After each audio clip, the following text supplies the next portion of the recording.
Good afternoon guys, কি খবৰ আপোনালোকৰ? আশা কৰোঁ সকলো ভালে আছে। এয়া ওলাই আছোঁ আজি মিটিং এখনলৈ বুলি। মিটিংখন হৈ গ'ল, মামাই 10,000 টকা দিয়াৰ কথা আছিলে যে, তাকে লৈ হ'ব। মানে 7 তাৰিখে হেনো চেক ভগাব বুলি শুনিছোঁ। তাৰ কাৰণে মিটিংখনলৈ যাবলৈ ওলাইছোঁ। গতিকে আপোনালোকে হয়তো বহুতে পাইছে, শুনা পাইছোঁ বা মোবাইলতো দেখা পাইছোঁ যে আপোনালোক বহুতে সেই চেকখন পাই গৈছে অলৰেডি। আমি এতিয়ালৈকে পোৱা নাই, পাম বুলি এতিয়া সেই মিটিঙলৈ যামহে। বাইদেউগৰাকীয়ে যোৱাকালি ফোন কৰিলে, বোলে আহিব 1 বজাত মিটিং আছে। তাৰ কাৰণে ওলাইছোঁ। কোনে কোনে 10,000 টকা পাইছে জনাব দেই। আমি পামহি কিন্তু।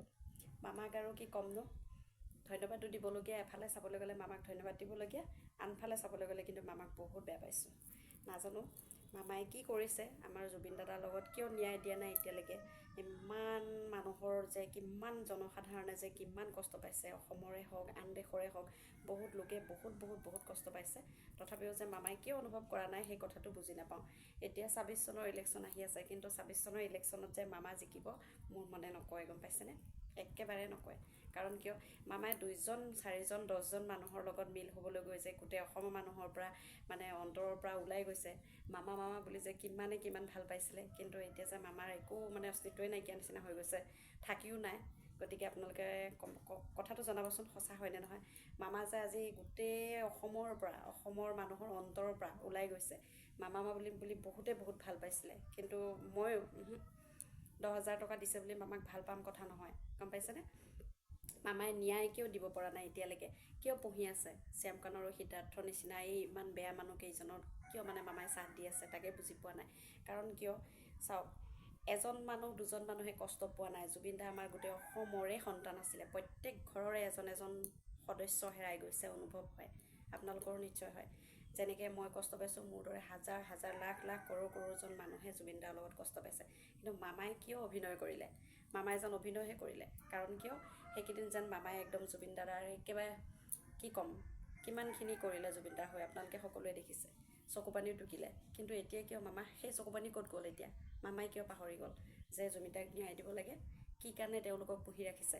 সেইটো কিন্তু অনুভৱ কৰিলে কিবা বেলেগ এটা অনুভৱ হয়। মামাই যেন ইয়াত জড়িতহে আছিলে, এনেকুৱা অনুভৱ হয়। গতিকে আপোনালোকে চাবচোন, এইবাৰ 26 চনত যে মামা জিকিব, মোৰ মনে নকয় কিন্তু। আৰু ময়ো যদি জুবিন দাদাক যদি ন্যায় জুবিন দাই নাপায়, তেতিয়াহ'লে যে মামাক ভোট দিম, কেতিয়াও নিদিওঁ। আমাৰ ঘৰৰ মই আৰু মোৰ মিষ্টাৰ, বিশেষকৈ 2জন মানুহৰ ভোট কোনো কাৰণত মামাই নাপায়। দেউতা আৰু ভণ্টিহঁতৰ কথা নাজানো, তেওঁলোকক নকওঁ যে আমুকক ভোট দিবি, কিন্তু মই যে নিদিওঁ বিজেপি চৰকাৰক ভোট, সেইটো 100% সত্য।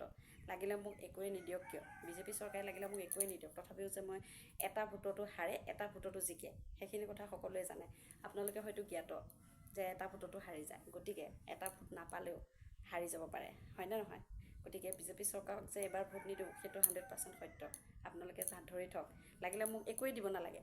যি আহিছে এতিয়াও 10,000 টকাই হওক, লাগিলে আন কিবাই হওক, নালাগে দিব। তথাপিও কিন্তু জুবিন দাদাৰ কাৰণে যুঁজি যাম। আজিয়ে নহয়, যিমান পাৰোঁ জীয়াই থকা দিনকেইটা জুবিন দাৰ হকে মাতি যাম। আজিলৈ আহিছোঁ, 10,000 টকাৰ কাৰণে গৈ আছোঁ।